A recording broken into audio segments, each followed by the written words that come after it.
Hi, welcome to another Pirate News. Today, I'm joined by Steve, our wonderful first officer. How are you doing, Steve? I'm doing well, Jamie. Thank you. Good. So, as we're almost halfway through the summer, or maybe we just started, I don't know. It all kind of blurs at this point. But we do have a couple of events coming up.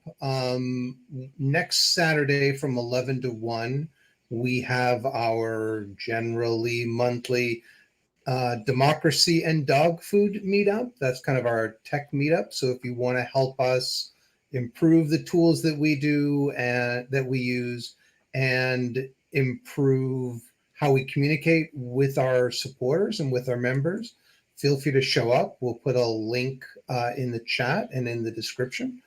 And then we're later in July, we're going to have one of our Pirate Moots, which is kind of our monthly community supporter member meeting. So if you'd like to come to that, we'll have details up soon for the actual time, date, and how you can attend. So, with that, we've got a bunch of stories about different leaks that have gone on. Steve, what's the latest one that came out from China? Yeah, this is kind of humorous. So this leak involves 23 terabytes of data that was expatriated from the Shanghai Police Department in China. This includes things like names, addresses, birthplaces, national IDs, cell phone numbers, and whatever records the Shanghai police were keeping on you. Ironically, well, not ironically, this is actually sort of a common thing. The data was, the data was gotten by means of a website that exposed the data but didn't have any security features. So it was sort of like a passwordless portal.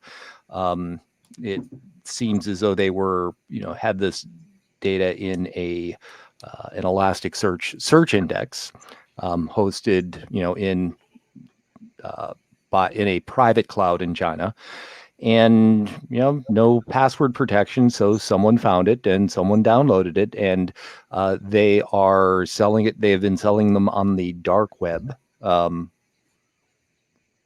lack of a better word. But yeah, there's the person who managed to get a hold of this is willing to give you a copy for the mere price of 10 bitcoins. So there you have it. And no doubt, I'm sure, considering the purported hack of what was it, the government HR department that vets all the possible people Security. Oh yeah, yeah, that yeah, was. that hack. I'm sure the NSA has probably spent those 10 Bitcoin or hacked the people who had it in order to get it. One of the two. Yeah, I mean that the one you're talking to, the one you're referring to, and I don't remember the name of the agency in particular, but the material that was taken was, I think, a lot more sensitive. It was basically all of the security clearance application, all of the top secret security clearance applications in the United States, where you basically have to, out of curiosity, I went and found the form and take a look at it, and boy, they make you tell them a lot. So, Um, yeah, there's a lot of hacks, oh, even well, government hacks. That's like I well, was in just trying to look that up, and there's one from 2020. So So I think the main takeaway from this story, though, is, cloud providers are good. Cloud computing, utility computing is a very useful thing, but you do need to lock it down. yeah, no, absolutely. I mean, there's a talk I've given about, so you want to go and start up your own website or your own small business or something that's going to be online, what do you need to do to make sure that you're secure and beyond, they can't take what you don't have. Just make sure you change the damn passwords. Make sure you have passwords and that they're long passwords. Mm-hmm. Speaking of passwords, our next leak comes from AMD.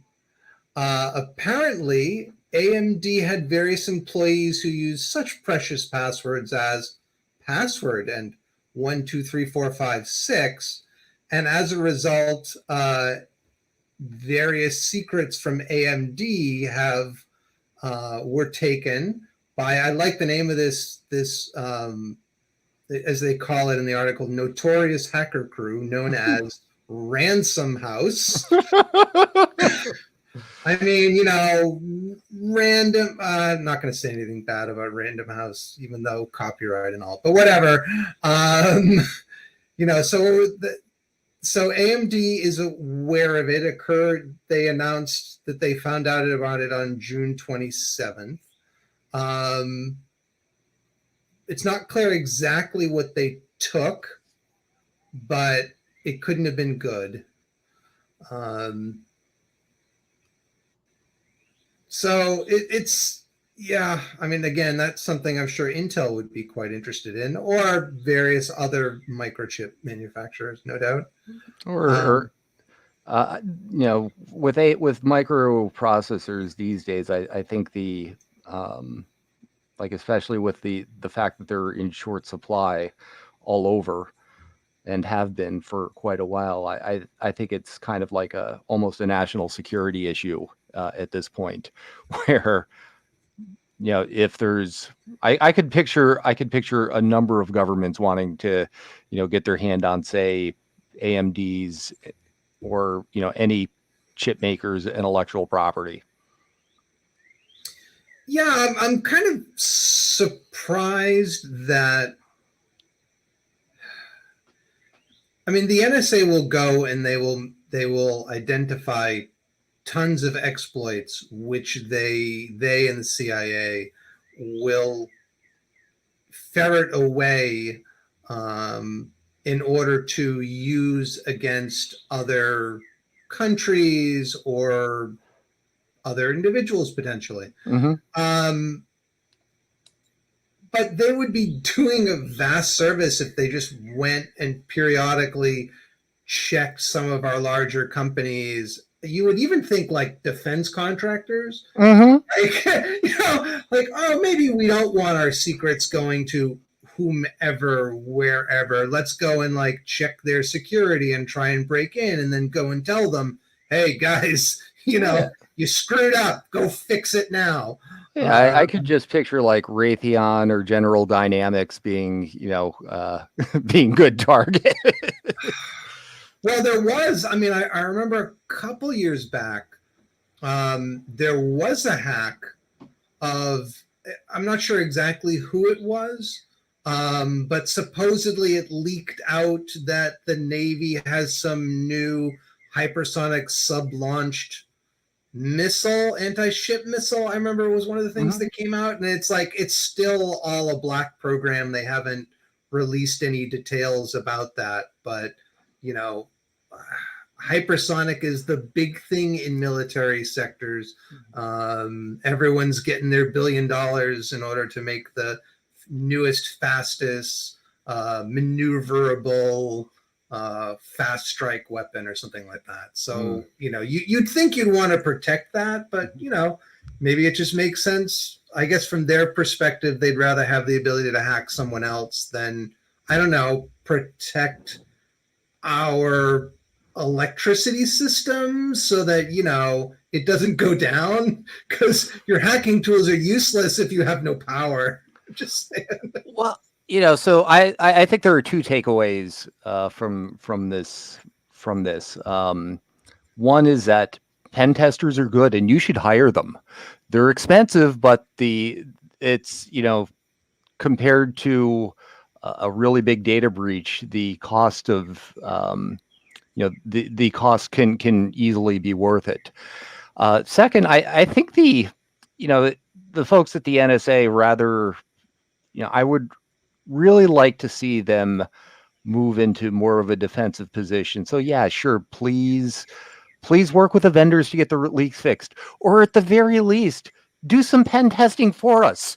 Could you? I mean, I think they'd be good at it. I would hope they're paid certainly a lot to do that. So our last story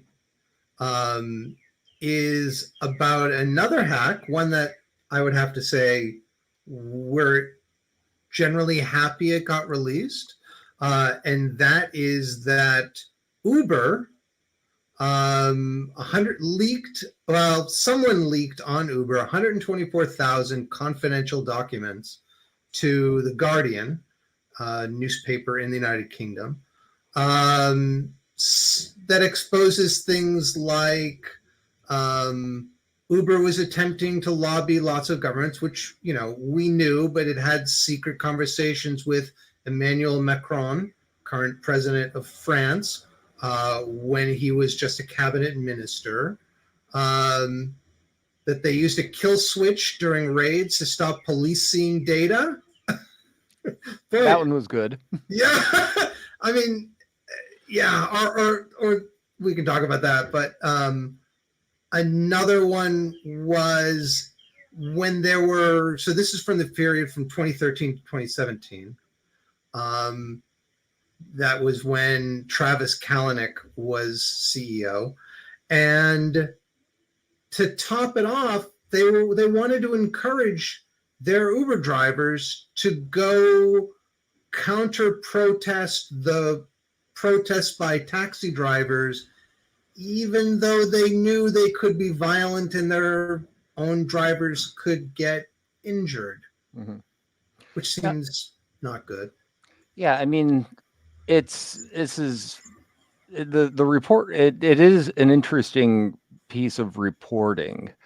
And I guess, and it seems to include a lot of the documents seem to consist of things like email messages, chats, texts, and that sort of thing. So it's kind of like the raw look at what people were saying. I do. Uber has always had, a tendency to push, to try to push the boundaries. But as one of their executives said in an exchange, it's like, yeah, we're just fucking illegal. They do refer to themselves as pirates, and I really take issue with that. But pirates had some form of honor. Yeah. And this, it's they really seem to have gone all out on the regulatory capture side of things. Well, I mean, that's the only way they're going to make money. I mean, the only way they can do it is if they become, actually, I'm not convinced they could ever be profitable. But if they're a monopoly, then they're likely to be able to be profitable. Of course, all the individual taxi drivers might have problems with that. But yeah, they spent $90 million in 2016 on lobbying and public relations, calling George Osborne, the UK's chancellor, a strong advocate. I liked the, Osborne said it was the explicit policy of the government at the time to meet with global tech firms and, quote, persuade them to invest in Britain and create jobs here. What jobs? What jobs are they creating except sub-minimum wage jobs? Well, yeah, I think you could give Uber credit for, basically creating the gig economy. And I mean, this lobbying is not a thing of the past. We almost, in Massachusetts, if I'm not mistaken, there was an effort to put a ballot question on to the voters add a question to the ballot for this November's election. That would have given gig gig economists, the companies like Uber, would allow them to shaft workers. yeah, it would just allow them to shaft workers. Yeah, no, and that's. I think we had an episode. I'll try and link to it, later on. But yeah, that was funny because they had a whole set of changes that would have enshrined into law the way they shortchange their workers and don't provide them with benefits and have them at Uber's beck and call and don't pay them particularly well.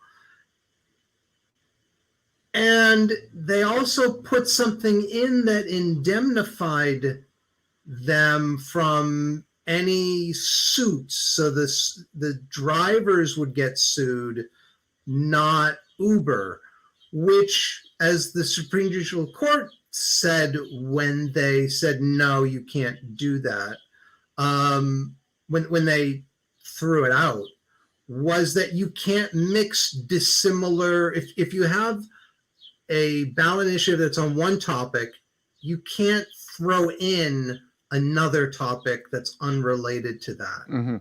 And so they ended up getting, as you pointed out, it's not going to be on the ballot. And to top it off, in California, they did the same thing.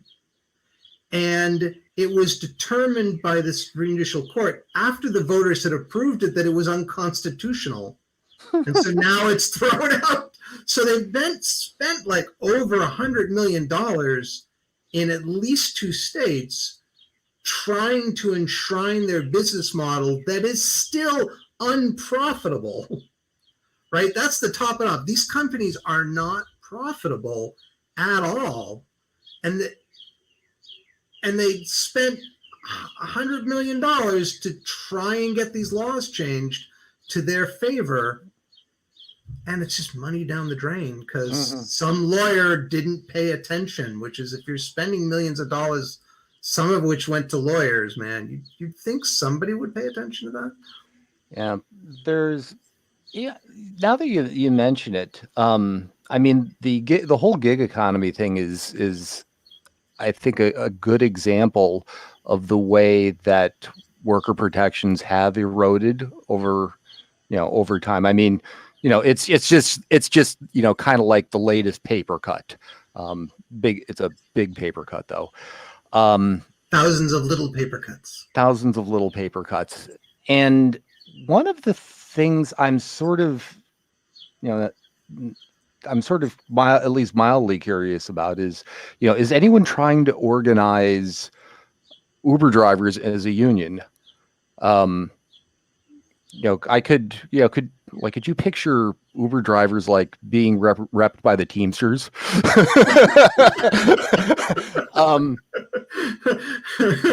That'd probably give them some negotiating power. I think the dock workers would really be the one. If you want a militant union, it's the folks at the dock workers. I think are the definite ones.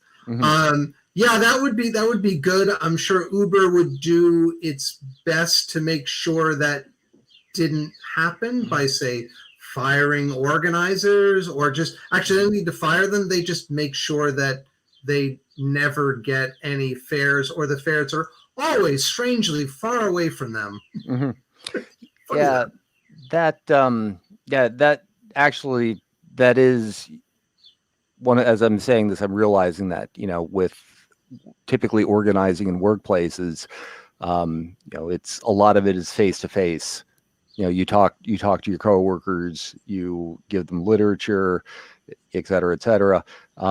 Uber's, the nature of their business model, where everyone is just, filling in a cup, doing, working by their own clock and not really coming into contact with other workers. I could see, that would make organizing a little more difficult. No doubt. Which is why we need good laws that are going to protect such workers, so that ideally they would have a union that would be able to fight for them, but we have to make sure that we have their back so they're not exploited. Which is all the more reason to run as a pirate and vote pirate. So with that, we thank you very much for joining us. You can always find us at masspirates.org. We endeavor to record these 7:30 a.m. Eastern every Sunday. Not every Sunday, Most Sundays. Most Sundays we didn't do the third, because The fourth, yeah. And we'll see what happens for the rest of this, but certainly we endeavor to do that. And we appreciate any time you subscribe to us, give us a thumbs up, and otherwise check us out at masspirates.org. So, Steve, I hope you have a wonderful week. You too, Jamie. Any good plans?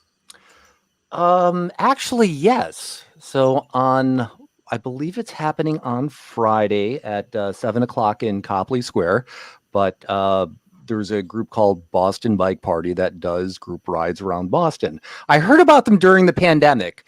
So, and I think this is their first I can't say post-pandemic because we're really not post-pandemic, but the first group ride since the pandemic started. So I'm, going to try to make it down there and hang out with some people on bicycles.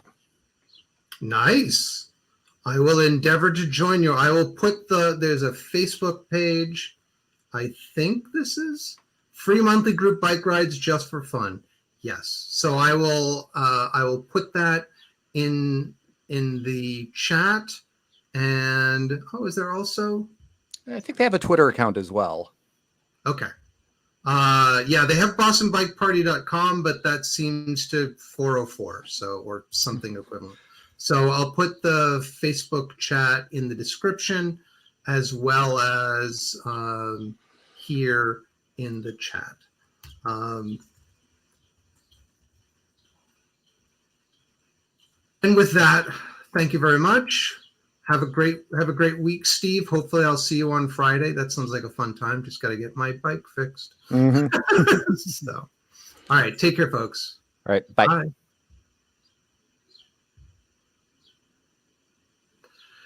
Thank you. All right.